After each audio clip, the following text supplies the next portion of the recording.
सो hey everyone, आप सभी का फिर से स्वागत है मेरे चैनल क्रेजी एक्सप्लेनर में। तो आज हम फिर से आ चुके हैं बुक ऑफ एस्पर का एक नया एपिसोड लेके। जिसने पिछला एपिसोड नहीं देखा जाकर पहले वो देख लो, और जिसने देख लिया शुरू करते आज का ए वाला एपिसोड। इस एपिसोड की स्टार्टिंग में हमें ल्यूसी को दिखाया जाता है जो कि हारने के बाद में काफी ज्यादा गुस्सा हो गया होता है, और फिर इसी गुस्से में वो अपनी पॉइजन स्लैब के साथ में सिस्टर चूचू के पीछे बैक पर एक अटैक करता है, जो देख करके तो उनके साथ की लड़की फेरिस हुई और येलो हेयर वाली लड़की काफी ज्यादा हैरान हो जाती है। जल्दी से किंगचन को आवाज लगाते हुए जल्दी से उसको बचाने के लिए उसके पास जाती है। फिर वो दोनों किंगचन को अपनी गोद में ले लेती है और उससे पूछते हैं कि किंगचन क्या तुम ठीक हो। जबकि तभी बीच में रेफरियर भी ल्यूसी को चिल्लाते हुए उससे कहता है कि लड़के आखिर तुम ये सब करके कि क्या करने की सोच रहे थे, मैंने पहले ही उसकी जीत का फैसला सुना दिया था ना। तो ल्यूसी उनसे कहता है कि नहीं, मैं अभी तक नहीं हारा हूँ। तो रेफरी एल्डर कहते हैं कि परिणाम तो बिल्कुल स्पष्ट था और उसके बाद लड़ने का मतलब केवल मौत ही होगा। तो फिर आखिर इसमें इतना गुस्सा होने की क्या बात है। तो अभी तो रेफरी एल्डर और ल्यूसी ये सब बात कर ही रहे होते हैं कि तभी उनके पीछे से गुस्से में एक आवाज कहती है कि आखिर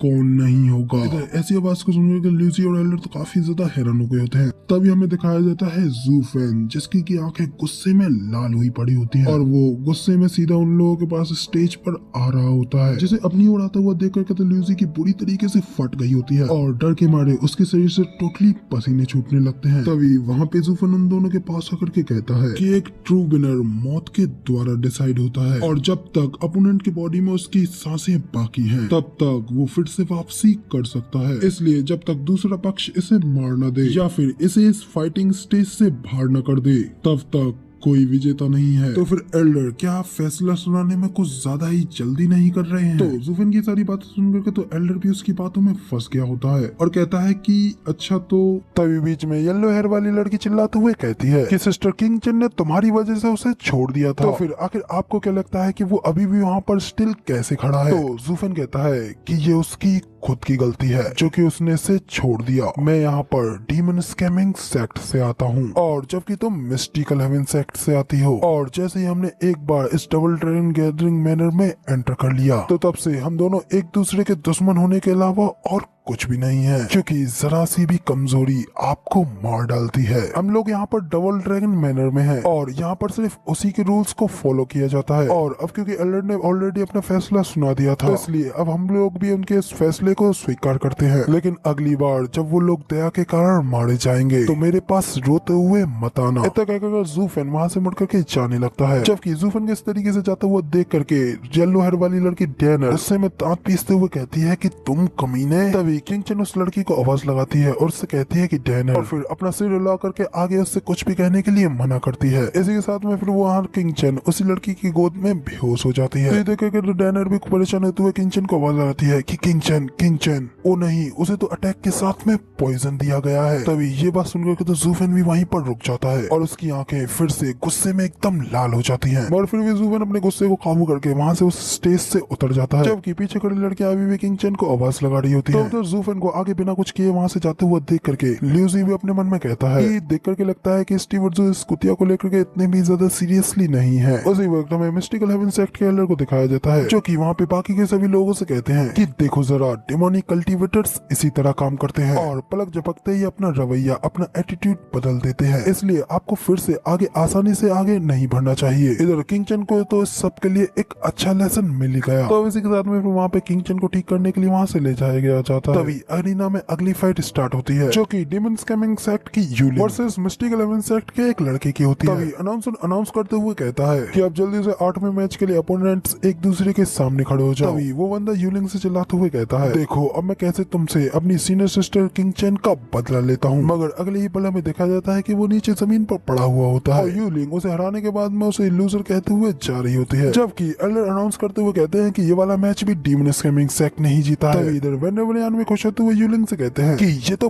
बहुत ही ज्यादा अच्छा रहा, तुमने कोई भी मर्सी नहीं दिखाई, उन लोगों ने चीटिंग करके हमसे 8 पॉइंट्स तो ले लिए और अब हम उन्हें दिखाएंगे कि कैसे इस सब का पे ऑफ किया जाता है। और तभी इसके बाद में अगली फाइट क्विलेंग की होती है और वो भी अपने मैच के लिए अरीना में जाते हुए वेनेवलियान से कहता जाता है कि वेनेवल, आपको चिंता करने की कोई जरूरत नहीं है, अगली फाइट भी बहुत ही ज्यादा आसान होगी और मैं जीत के जल्द ही वापस आऊंगा, क्योंकि वैसे भी उनके पास में कोई भी इथेरियल स्टेज एक्सपर्ट तो है ही नहीं और अब ना ही उनके पास में कोई और नई फॉर्मेशन बनाने का कोई तरीका देखा है। तभी तक करके फिर क्विलिंग फाइट करने के लिए ऊपर अरीना में आ गया होता है, क्योंकि वहाँ पर फाइटिंग अरीना में क्विलिंग को देख मिस्टिकल हेवन सेक्ट का यंग मास्टर एल्डर से कहता है कि क्या ये क्विलिंग है, और फिर वो घबराते हुए कहता है कि एल्डर जुन वो मुझे वहाँ पर पक्का से मार डालेगा, इसलिए अगर मैं उससे फाइट करने के लिए गया तो मैं वापस नहीं आ पाऊंगा, तो इससे तो अच्छा तो मैं अपनी हार मान लेता हूँ। तो एल्डर जुन उससे कहते हैं कि यंग मास्टर मैं आपको वहाँ कभी भी नहीं जाने देता, भले ही इसके लिए मुझे क्यों ना हार माननी पड़ती, क्योंकि आप हमारे लिए और हमारे सेक्ट के लिए बेहद ही ज्यादा इम्पोर्टेंट है। पर अब क्योंकि यहाँ पर आपके सामने क्विलिंग है तो मेरे पास उसके लिए एक परफेक्ट काउंटर है। और फिर एल्डर जुन यंग मास्टर के कान में उसे बताते हैं कि आप उस अरीना में फाइट करने के लिए किंग की परमाफ्रॉस्ट स्वॉर्ड को ले जाना, और जब आप वॉक करते हुए स्टेज पर जाना। इसके बाद में हमें फिर डायरेक्ट स्टेज का सीन दिखाया जाता है, यहाँ पे कि यंग मास्टर अपने साथ में किंग चन की स्वॉर्ड को लेकर के आया होता है, और क्विलिंग उसे देख उससे कहता है ओ ये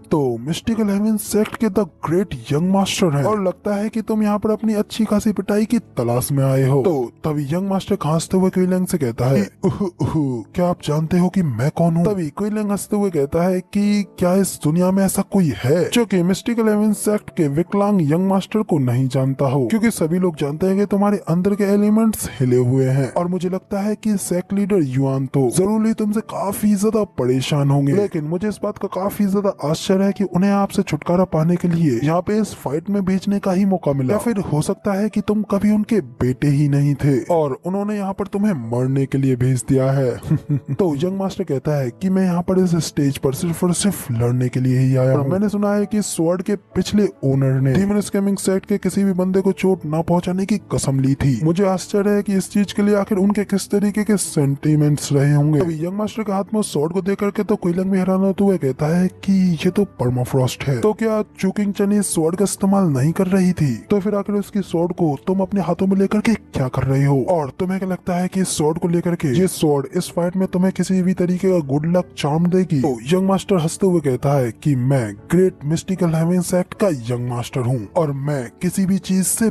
बिल्कुल नहीं डरता, और मैंने ये स्वॉर्ड सिर्फ और सिर्फ एक अनुस्मरण के लिए ली है। ये सब कहने के बाद में फिर यंग मास्टर क्विलिंग से कुछ सीक्रेट लैंग्वेज में कहता है। इसे सुनने के बाद तो क्विलिंग की आंखें खुली की खुली रह जाती हैं, और वो काफी ज्यादा हैरान हो जाता है, और फिर वो उस बात को लेकर के काफी गहरी सोच में पड़ता है और कुछ देर वहीं पर खड़ा रहता है। इसके बाद वो आगे बिना कुछ कहे सीधा अपना हाथ उठाता है और इस फाइट में अपनी हार मानते हुए अपने आप को सरेंडर कर देता है, जिसे सुनकर के तो पूरे अरीना और हॉल में हलचल सी मच जाती है। सभी के सभी काफी ज्यादा हैरान हो गए होते हैं कि आखिर क्विलिंग ने इस तरीके से हार क्यों मान ली। और बाद फिर वो दुखी होते हुए वहाँ से जाने लगता है, जबकि उसके साइड पर जूफेन भी आते हुए उससे कहता है जूफेन और क्विलिंग कुछ बात करते हैं जो कि हमें नहीं पता चलती है। जिसके बाद जूफेन उससे कहता है कि ओ तो ये कारण है, ठीक है, फिर अगर तुम्हारा यही एक्सक्यूज है तो फिर तुम माफ हो, और अब जब तुम्हारा ये मामला स्पष्ट हो चुका है तो अब आप में से कोई भी फिर इसके बारे में बात नहीं करेगा, ना ही इस मामले को सेक्ट में फैलाना शुरू करेगा। तो जूफेन की बात सुनने के बाद में फिर क्विलिंग जूफेन को ग्रीट करते हुए उससे शुक्रिया करता है, जबकि तभी क्विलिंग का बेटा गैंगर उसके पास आते हुए उससे पूछता है कि डैड आखिर आपके साथ में वहाँ पर क्या हुआ था जिसकी वजह से आपने हार मान ली और फाइट लड़ने से पीछे हट गए। तो अब क्विलिंग अपने बेटे के इस सवाल का कोई जवाब नहीं दे पाता, लेकिन तभी जूफेन गुस्से में चिल्लाते हुए कहता है कि अभी अभी मैंने क्या कहा, क्या तुम्हें बिल्कुल भी समझ में नहीं आया? तो अब इधर जूफेन को इस तरीके से गुस्से में देख करके तो गैंगर और बाकी के सभी लोग काफी ज्यादा घबरा जाते हैं, और गैंगर जल्दी से जूफेन से माफी मांगता है, जबकि जूफेन की इस बात पर वेंडेवलियन और बाकी सभी लोग भी कुछ नहीं कह पाते। तभी इधर वापस से रेफरी एल्डर को दिखाया जाता है, जो कि सभी लोगों को अनाउंस करते हुए बताते हैं इस समय मिस्टिकल हेवन सेक्ट के पास में 8 पॉइंट्स हैं, जबकि डीमन स्कैमिंग सेक्ट के पास में 4 पॉइंट्स, और क्योंकि ये वाला राउंड भी मिस्टिकल हेवन सेक्ट ही जीतता है। ये सुनकर तो एल्डर जुआन और यंग मास्टर काफी ज्यादा खुश हो जाते हैं, जबकि उन्हें इस तरीके से खुश होते हुए देख करके वेनेवलियन तो गुस्से में सिर्फ अपने दांत पीसते रह जाते हैं। इसके बाद में रेफरी एल्डर बताते हैं अगली फाइट एक टीम मैच में कंडक्ट कराई जाएगी, जो कि अब किसी दूसरे एरिया में कराई जाएगी। तो तभी वहाँ पे मिस्टिकल हेवन सेक्ट के एल्डर जुआन रेफरी एल्डर से कहते हैं कि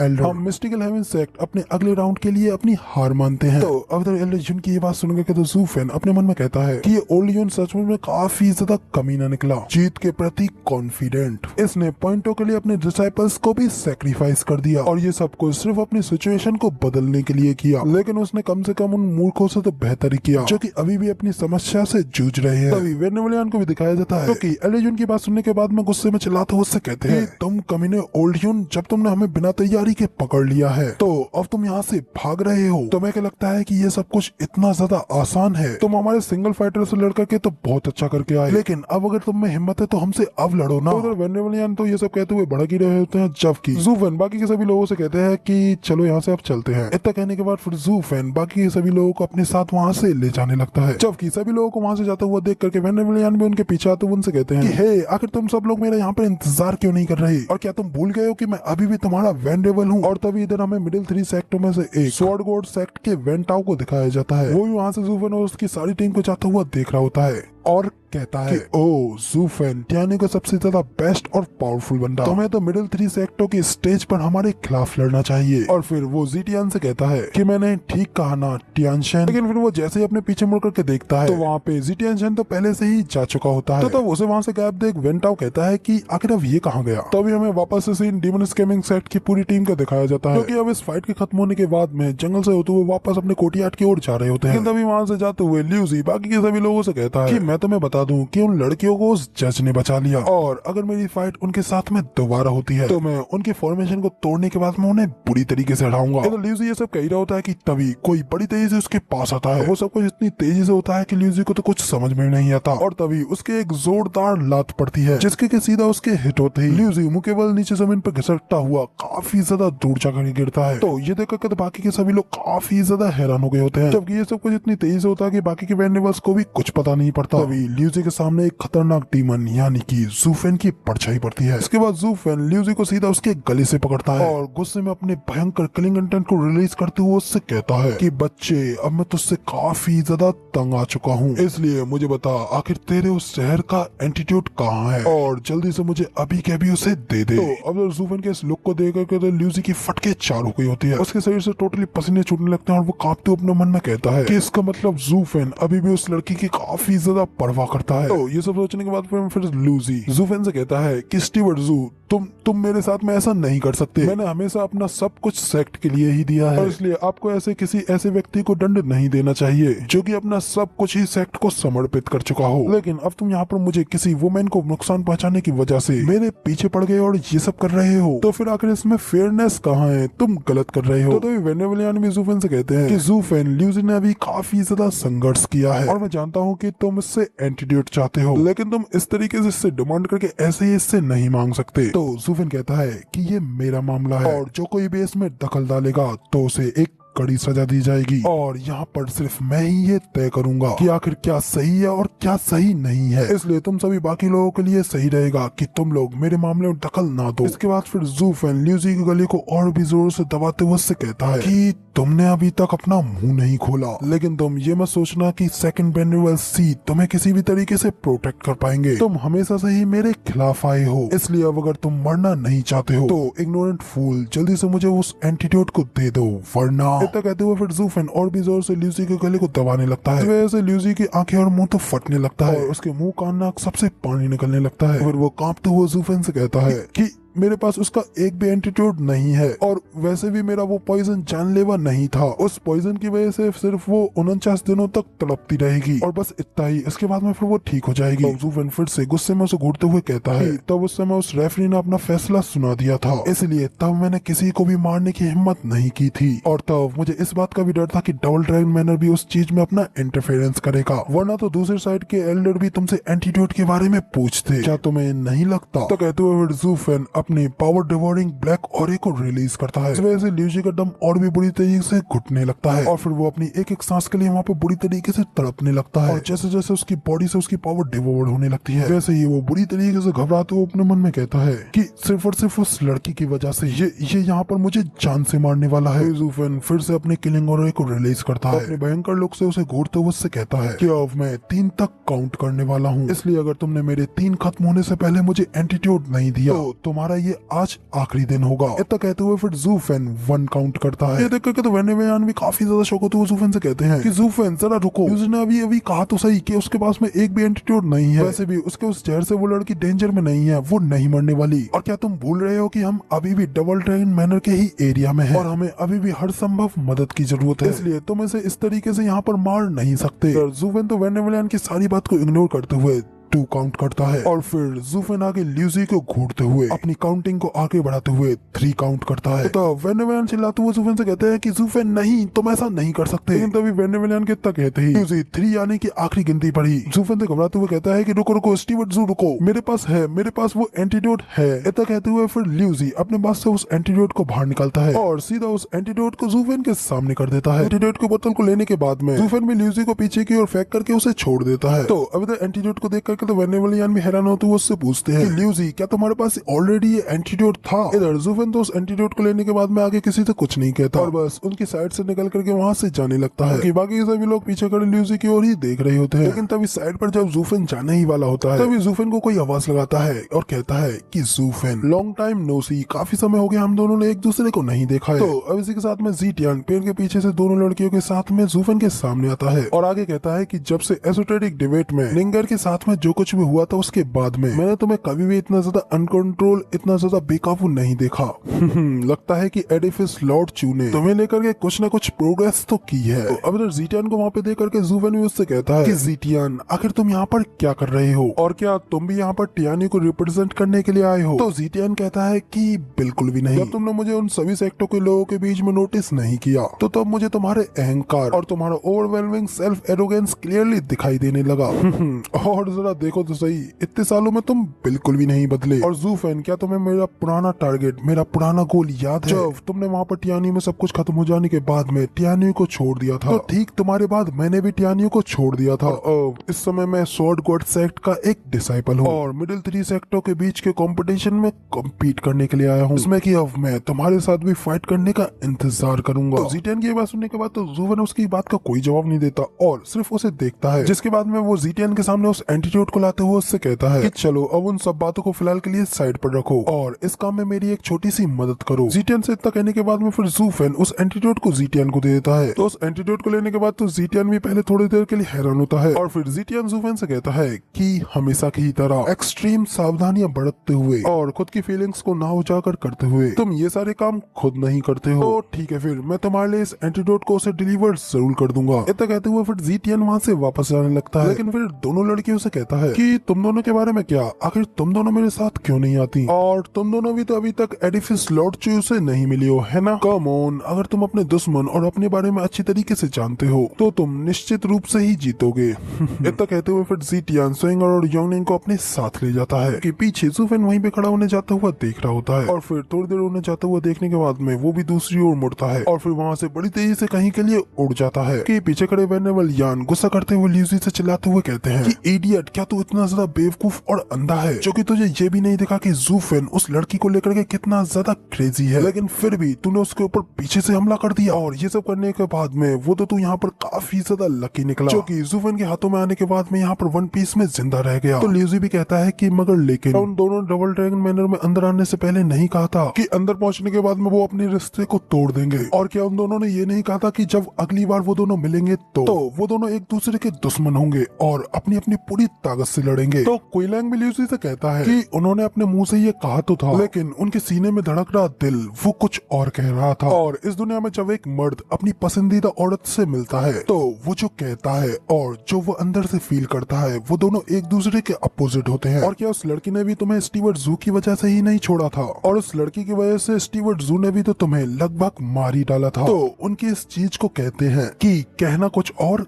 करना कुछ और इन चीजों में कंफ्यूज होकर के तुम तो मौत से टकरा ही गए थे। तो क्विलैंग की ये सारी बातें सुनने के बाद में तो ल्यूसी गुस्से में चिल्लाते हुए कहता है कि अरे भाड़ में जाए वो साले, आखिर फिर वो इस तरीके से दिखावा क्यों कर रहे हैं और आखिर मुझे उनके इस दिखावे, उनके इस डुप्लीकेसी के चक्कर में क्यों पिसना पड़ा? और वेनेवल, मैं तो बस यहाँ पर सिर्फ और सिर्फ आपकी ही एडवाइस को फॉलो कर रहा था। आपने ही तो हमसे ये कहा था कि उन बास्टर्ड के प्रति रूथलेस बनो और मैं तो बस वहाँ पर आपकी बातों का ही तो पालन कर रहा था। तो वेनेवलियन कहते हैं कि नहीं नहीं नहीं नहीं, तुम इस सब चीजों का दोष मेरे ऊपर नहीं थोप सकते। मैं तो वहाँ पर बात कर रहा था कि बाकी के सभी दूसरे लोगों के बारे में और मुझे पता था कि उस फॉर्मेशन में मेन लड़की वही थी, लेकिन फिर भी मैंने स्पेसिफिकली उस लड़की के बारे में कुछ नहीं कहा था। तो क्या तुम खुद ही ये सब दिमाग नहीं लगा सकते थे कि मैं सिर्फ उस लड़की को छोड़कर के बाकी के सभी लोगों के बारे में कह रहा हूँ? चलो मेरा छोड़ो, क्या तुम जूफेन के बारे में भी जरा भी नहीं सोच सकते थे? और जूफेन तो एंड पे बिल्कुल सही कह रहा था। वो काफी लंबे समय से वहाँ पे खड़ा तुम्हें सहन कर रहा था। उसने यहाँ तक पहुँचने में तुम में से किसी के साथ भी कुछ नहीं किया, इसलिए बाकी सब कुछ तो वो नजरअंदाज नजरअंदाज कर सकता है, लेकिन इस बार तुमने उसकी उसी जगह पर हमला किया है जहाँ पे कि उसे सबसे ज्यादा दुख पहुँचता है। और क्या तुमने क्लियरली ये नहीं देखा था कि उस लड़की के लिए वो यानमो से भी किस तरीके से निपटा? तो कुइलिंग भी वहाँ से उससे कहता जाता है, हाँ इस बार तुम्हें वही मिला जो तुम्हें मिलना चाहिए था, क्योंकि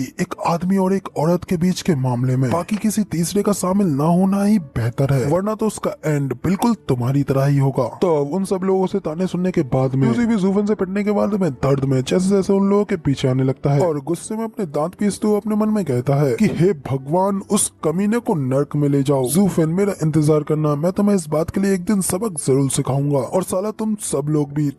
लोग भी मेरा इंतजार करना। इधर इसी के साथ में यहाँ पे हमारा सीन चेंज होता है और अगला सीन वहाँ का दिखाया जाता है जहाँ पे मिस्टिकल हेवन सेक्ट के लोग रुके होते हैं। तभी सभी लोग वहाँ पर किंग चेन को देखने के लिए आए होते हैं और उससे पूछते हैं कि किंग चेन, अब आखिर आप कैसी हो? किंग चेन तो अभी भी ल्यूसी को जहर से निपट रही होती है और हालांकि उसे काफी ज्यादा प्रॉब्लम हो रही होती है, लेकिन फिर भी उस प्रॉब्लम को सहते हुए अपने आप को कल्टीवेट करने की कोशिश कर रही होती है ताकि उस जहर का असर थोड़ा कम हो सके। जबकि इधर किंग चेन के ऐसे हालात को देख करके तो यंग मास्टर चिल्लाते हुए कहता है कि उस कमीने डिमोनिक कल्टीवेटर ने छुप करके किंग चेन के ऊपर पीछे से हमला किया और वो भी इतनी भारी मात्रा में। येलो हेयर वाली लड़की डेनर भी किंग चेन के लिए परेशान होते हुए कहती है कि हम लोग तो ये भी नहीं जानते कि सिस्टर किंग चेन ठीक होंगी भी कि नहीं। उन्होंने कई सारी हीलिंग पिल्स और एंटीडोट को खाया है, लेकिन फिर भी कुछ भी चीज इनके ऊपर काम नहीं कर रही है। तो तब उनके एलएच1 कहते हैं कि कोई बात नहीं, तुम लोगों को इतना ज्यादा हंगामा करने की जरूरत नहीं है। मैंने किंग चेन की जांच की है और मुझे पता चला है कि उसकी जान को कोई खतरा नहीं है और ये एक डबल ट्रैंग मैनर है और यहाँ पर कोई कैसे एक हत्या का साहस कर सकता है, लेकिन उसकी वजह से बस इन कुछ दिन किंग चेन को काफी ज्यादा परेशानी और दर्द को सहना पड़ेगा। तो यंग मास्टर भी गुस्से में कहता है कि उन कमीने डिमोनिक कल्टीवेटर्स ने जूनियर सिस्टर किंग चेन को कितना ज्यादा कष्ट पहुंचा रहे हैं, लेकिन मैं उनकी इस चीज को बिल्कुल नहीं भूलने वाला और कभी भी उन्हें नहीं माफ करने वाला। अगर वो लोग ये सारी बातें कर ही रहे होते हैं कि तभी उनके रूम का गेट खुलता है और तब उनका एक डिसाइपल आते हुए एल्डर को बताता है कि young master Elder sword God sect के डिसाइपल जीटी यांगशन यहाँ पर विजिट के लिए आए हैं। तो स्वॉर्ड गॉड सेक्ट का नाम सुनकर तो यंग मास्टर भी कहता है क्या कहा? वो तो मिडिल 3 सेक्टों का फर्स्ट नंबर का सेक्ट है। तो तब एल्डर भी उससे पूछते हैं अगर मिडिल 3 सेक्टों के फर्स्ट नंबर के सेक्ट में से कोई यहाँ पर किस लिए आया है? जीटी यांगशन का नाम सुन रहे हो तो किंग चेन उन्हें बताती है कि कोई बात नहीं, उसे यहाँ पर अंदर आने दो, वो बंदा भी मेरा त्यानियों का पुराना दोस्त है और मेरे ख्याल से वो यहाँ पर मुझे देखने के लिए आया होगा। किंग चेन की ये बात सुनकर तो मिस्टिकल हेवन सेक्ट के यंग मास्टर को फिर से एक झटका लगता है। उससे मैं अपने दांत पीसते हुए कहता है कि साला एक और पुराना दोस्त आ गया इसका। इसके बाद फिर वो यंग मास्टर चिल्लाते हुए उस बंदे से कहता है कि जूनियर सिस्टर किंग चेन इस स्टेट पर किसी भी गेस्ट से नहीं मिल सकती है, तो इसलिए उनसे कह दो कि बेहतर रहेगा कि वो लोग अभी इससे ना मिले। लेकिन तभी उसके एल्डर से रोकते हुए कहते हैं कि रुकिए यंग मास्टर, आप भूल रहे हैं कि उस बंदे के पीछे उसका स्वॉर्ड गॉड सेक्ट है, इसलिए हम यहाँ पर उस बंदे को इग्नोर नहीं कर सकते, इसलिए बेहतर रहेगा कि वो यहाँ पर किसी भी दिक्कत के यहाँ पर इससे मिलने के लिए आ जाए। तो इधर एल्डर की ये बात सुनकर तो यंग मास्टर को ना चाहते हुए भी एल्डर की बात माननी पड़ जाती है और फिर तभी जीटियांग को अंदर बुलाया जाता है। इसके बाद जीटियान योंगनिंग श्वेंगर अंदर आते हैं। अंदर आते ही जीटियांग चेंग सिस्टर चूचू से कहता है एडिफिस लॉर्ड चू, काफी समय हो गया आपको नहीं देखा, तो मुझे बताएं क्या आप ठीक हैं?